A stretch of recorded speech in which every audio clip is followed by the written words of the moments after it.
Hey, chicken nuggets, it's me, Carl. Welcome to Grow TV. Welcome to Grow TV. Hosted by Carl, where we have fun with our friends, talk about Jesus, and go over everything the Bible has to offer.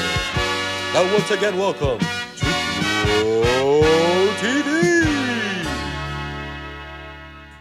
Hey there, kids. It's awesome to see y'all. Did you do something to your hair? I like it. It's like a cool 70s astronaut vibe. I dig it. Anywho, I'm here at home today getting ready for something very, very exciting. I have the whole day in front of me. I can do whatever I want. Just imagine it. I can go skydiving.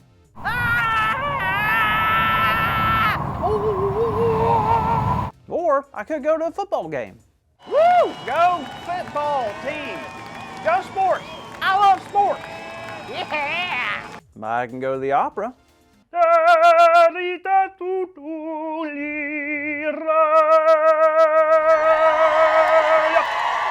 could go to the ocean. The world is my oyster. Or if you're allergic to shellfish, then the world could be your hush puppy.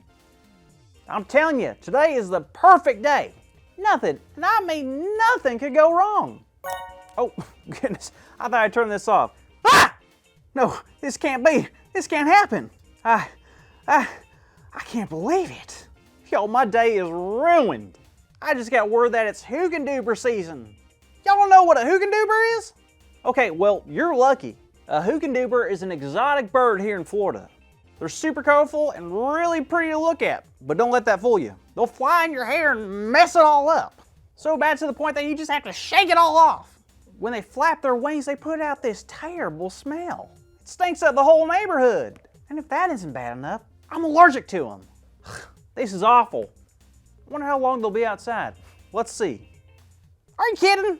It says Hoogendubers nest in new areas up to 4 weeks? Oh no, I'm stuck in my house for weeks? This is terrible. What am I gonna do? Maybe I'll watch some TV. Huh, it's not working. Maybe it's voice activated. Turn on. Hey, don't yell at me. Ah! Well, no TV. I just don't know what to do. I mean, I could try reading, but I don't like to read. Well, it's either that or contemplate every decision I've ever made and fall into a deep hibernation.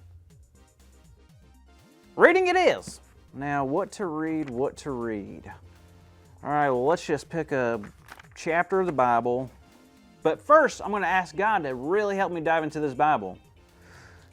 Okay, here we go. Holy moly, where am I? What is this? What happened? Hi, Carl. Ah, who are you? What do you want? What do you want, mysterious woman? Please don't hurt me. Easy, Carl. Relax. I'm Grace. I only know one grace, and that's the grace that Jesus offers. That's it. Why are you here? How do you know my name? Where am I? Well, to answer your first question, I'm here because you're here. Huh? Well, you asked God to help you dive into your reading, so that's exactly what happened. You dove into the Bible story. We are where the Bible story takes place. I know, first-time story divers tend to get a little disoriented, so I'm here to help. Wait. Are you saying we're back in time to when the Bible story happened? The actual Bible story? Sorta, somewhere between a dream and reality. Like a fantasy world. This is where you can learn about some of the greatest stories in the Bible, but truly experience it like no other story before. Wow, that's incredible. So, where am I? Let me take a look.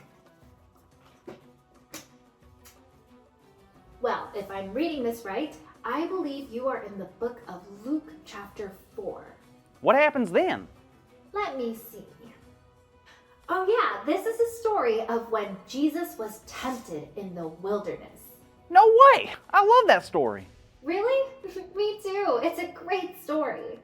Well, walk me through it anyway. This story takes place right before Jesus began his ministry. He was probably around 30 years old. Wow, so what was Jesus doing in the wilderness? Seems like he had a pretty busy schedule. Oh, for sure. You wouldn't believe how much he would be doing for the next 3 years of his life, but he felt it was very important to take some space and be by himself. How long was Jesus out here again? Would you believe me if I said 40 days? 40 days? That's wild. I've only been here for a few minutes and I'm not sure I like it here. Did Jesus have to hunt for food when he was out here, or did he pack a couple of PB&Js?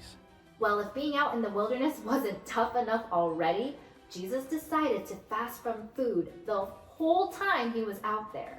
Oh, nice. So like McDonald's or Chick-fil-A? Do they deliver out here? I'm getting hungry. You want anything? Huh? Oh, no, Carl, not fast food. Jesus fasted from food, as in he chose not to eat while he was out there in the wilderness. Are you kidding me? No food? I can't go 10 minutes without having food. So Jesus spent 40 days in the wilderness without any food. That's quite the accomplishment. Oh, but don't you remember? That's not all. While Jesus was out in the wilderness, he was faced with some really tough challenges. Something more challenging than not eating for 40 days and sleeping outside? I know it seems unlikely, but yes. You see, Jesus was tempted several times during this story. Wait, Jesus was tempted? Just like how we are tempted?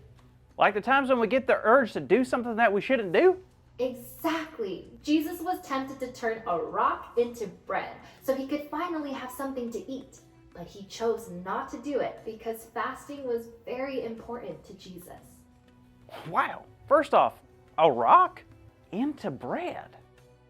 If I was tempted like that, I don't know if I could have been strong enough to say no. Don't eat the rock, Carl. Jesus said to the devil in Luke 4:4 that people should not live on bread alone. Oh, yeah, that's a lot of carbs. No, Jesus meant that obeying God was the most important thing.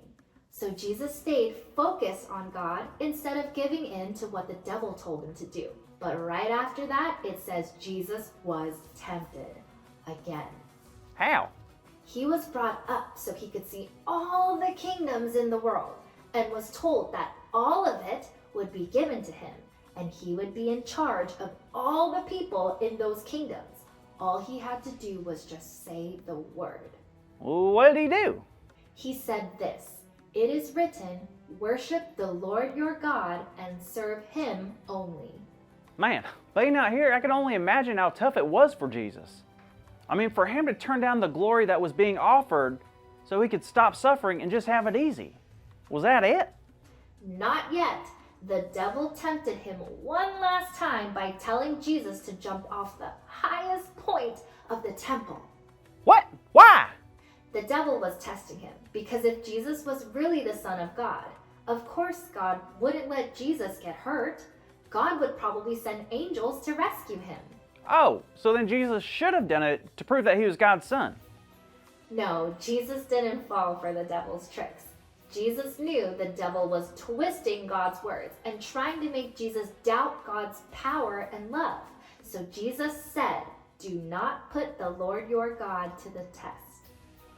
Wait, I'm noticing a pattern. Wasn't everything that Jesus said directly from the Old Testament? Yep.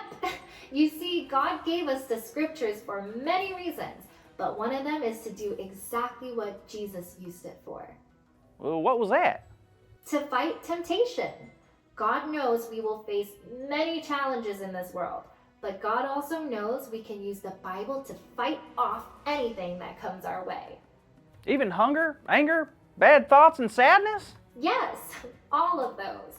All we have to do is read God's story.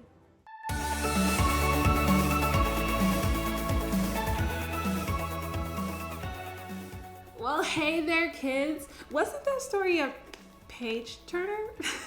The Bible never ceases to amaze me. We heard about Jesus fighting temptation and overcoming it. I bet it's cool to hear that God can prepare us to fight temptation too. Now, today's big idea is God prepares us to fight temptation.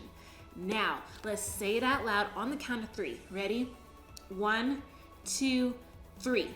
God prepares us to fight temptation. Yay, great job, kids. Now, I'm going to hold on to this promise because I've been tempted lately. It's kind of normal to be tempted, but God prepares us to fight temptation. All right, count on God this week, okay, friends? See you next week. Thank you for watching, and tune in next week for a new episode of